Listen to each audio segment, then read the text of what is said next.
আমি নিয়মিত 5 ওয়াক্ত নামাজ জামাতে আদায়ের চেষ্টা করি, কিন্তু একদিন ভ্রমণের কারণে ঈশার নামাজ বাদ পড়ে যায়। আমি ওই নামাজ কখন কিভাবে কাজা করব?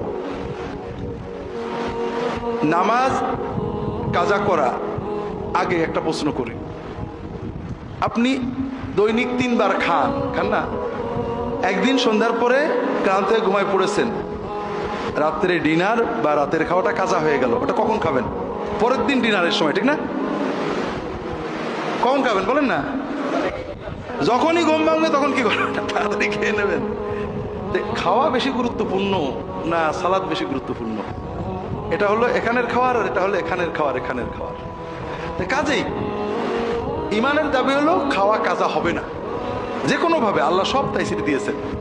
যদি কখনো মনের অজান্তে নামাজ পড়বো, মা ঈশার আজানে আমি ঘুমিয়ে পড়েছি, ক্লান্ত হয়ে রাত 12টা 1টা 2টোয় আসছি যে আমি ফজর পড়বো, উঠতে পারিনি, এরকম অনিচ্ছাকৃত যদি হয়, আউয়াল সেই প্রথম ঘুম ভাঙার সঙ্গে সঙ্গে, অথবা মনে পড়া, কখনো কোনো ভুলেও হতে পারে, আপনার মনে আছে আপনি নামাজ পড়েছেন, হঠাৎ মনে পড়লে নামাজ পড়িনি, মনে পড়ার সঙ্গে সঙ্গে বা ঘুম ভাঙার সঙ্গে সঙ্গে সবচেয়ে আগে নামাজটা যদি পড়েন, তাহলে অনিচ্ছাকৃত কাজা হওয়ার গুনাহটা থেকে বেঁচে যাবেন, তবে ওয়াক্ত মতো পড়ার ফজিলতটা পাবেন না।